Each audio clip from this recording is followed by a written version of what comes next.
भगवान का चौथा विवाह यहाँ पर संपन्न होता है। इसके बाद भगवान का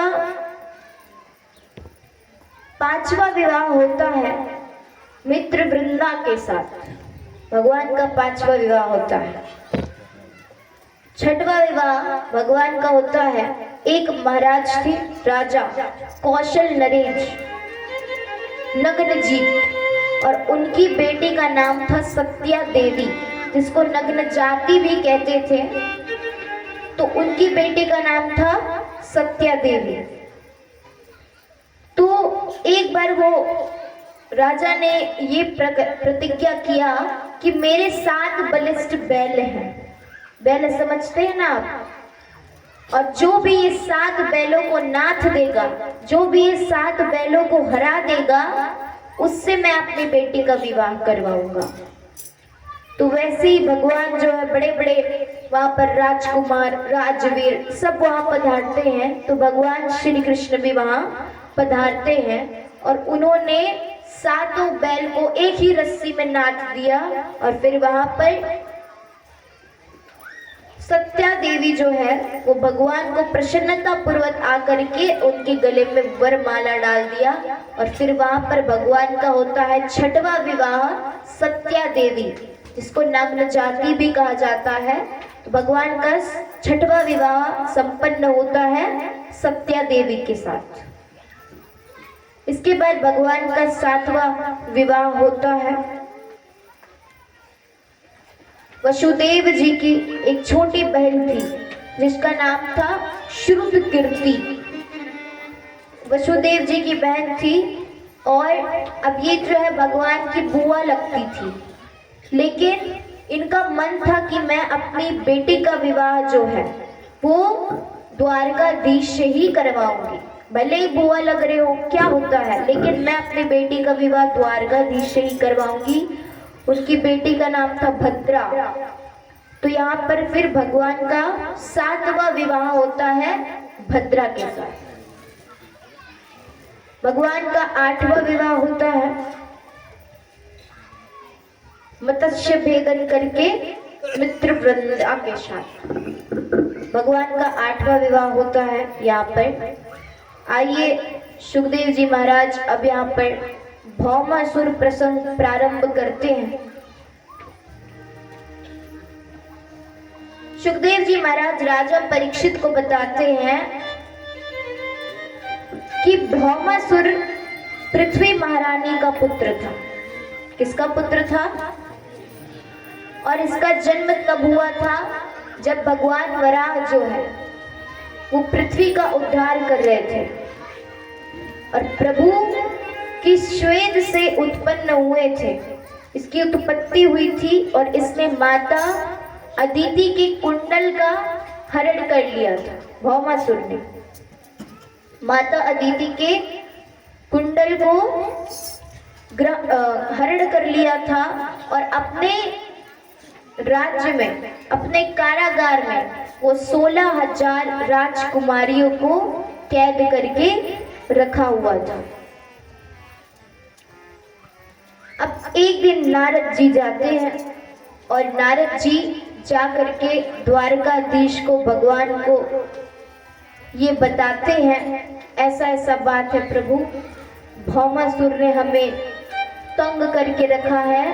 जब तक भौमासुर है तब तक के वो अभी तो केवल 16,000 राजकुमारी हैं। क्या करते थे वो ना, युद्ध करते थे, दूसरे राज्य में जाकर के हराते थे और फिर वहां से राजकुमारियों को उठा करके ले आते थे। तो उन्होंने कहा अभी तो 16,000 है, कुछ समय बाद पता नहीं कितने हो जाएंगे, इसलिए भौमासुर का वध करना बहुत ही आवश्यक है। तो अब यहाँ पर एक दिन अब नारद जी तो आए थे, साथ में अपने साथ ना पारिजात का पुष्प लेकर के आए थे। द्वारकाधीश को देते हैं और भगवान जो है वो पारिजात का पुष्प को रुक्मणी जी को दे देते हैं। वहां पर ये पारिजात पुष्प की ये विशेषता थी कि जो भी उसे सूंघ लेता, जो भी जिसके भी वो हाथ में आ जाता, उसकी युवावस्था और सुंदरता और भी बढ़ जाती। जैसे ही सत्यभामा ने ये सुना कि पारिजात के पुष्प से सुंदरता और युवावस्था दोनों ही अच्छे हो जाते हैं, इसलिए सत्यभामा भी भगवान से पारिजात का पुष्प लेने के लिए जिद करने लगी।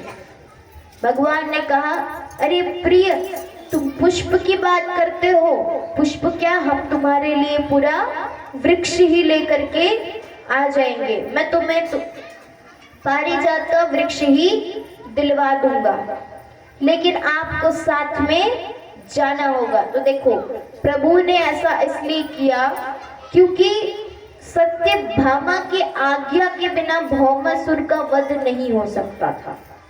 इसीलिए भगवान चाहते थे कि सत्यभामा उनके साथ जाए, और जब वह आज्ञा दे, प्रभु एक ऐसा वहां पर स्थिति बनाएंगे, ऐसा सोच करके उन्होंने रखा था कि भौमासुर की जो सत्यभामा है वो खुद से ये आज्ञा करे कि इसका वध कर दो, ऐसा स्थिति हम बनाएंगे। तो भगवान जो है सत्यभामा को रथ में बिठा करके लेकर के जाते हैं।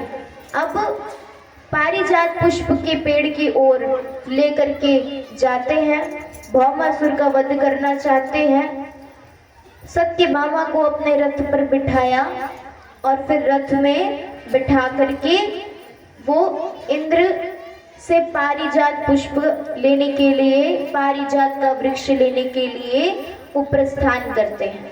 अब रास्ते में भौमासुर आ जाता है, और भौमासुर जो है भगवान को युद्ध के लिए ललकारता है, तुम मुझसे युद्ध करो। भौमासुर से युद्ध के लिए ललकारता है। इसके बाद भगवान तो ये चाहते ही है कि कब सत्यभामा बोले। अब सत्यभामा क्या है, पारिजात के पुष्प के लिए उत्साहित है, बहुत ज्यादा उत्साह के कारण वो कहती, अरे कौन आ गया प्रभु बीच में, जो भी आया इसका वध करो, तुरंत वध करो, चलो जल्दी पारिजात का पुष्प लेने के लिए।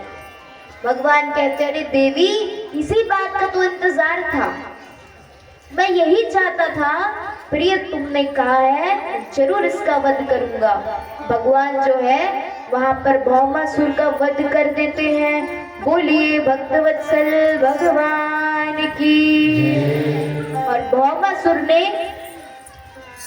जो 16,000 रानियों को, राजकुमारियों को अपने कारागार में बंद करके रखा था, भगवान ने भौमासुर का वध करके उन 16,000 रानियों को मुक्त करवाया।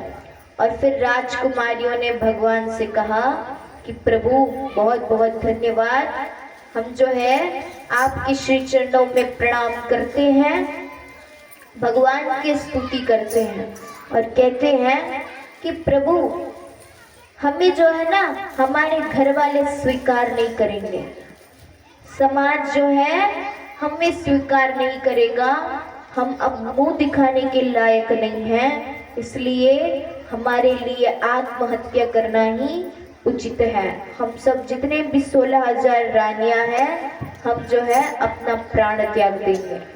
और प्रभु ने समाज के कल्याण के लिए, आत्महत्या के अपराध से बचाने के लिए एक साथ 16,000 राजकुमारियों के साथ प्रभु विवाह करते हैं।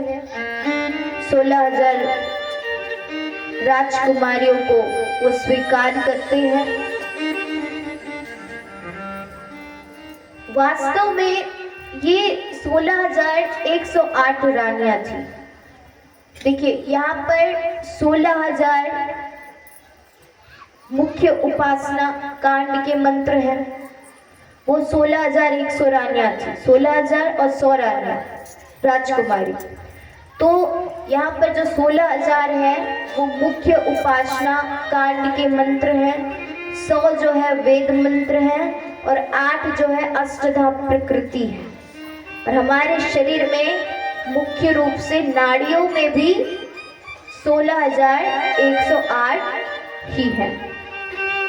तो अब भगवान के कितने विवाह हो गए? हाँ, सुनाई नहीं दे रहा है। 16,108। आइए एक भजन के पश्चात हम आगे की कथा श्रवण करेंगे।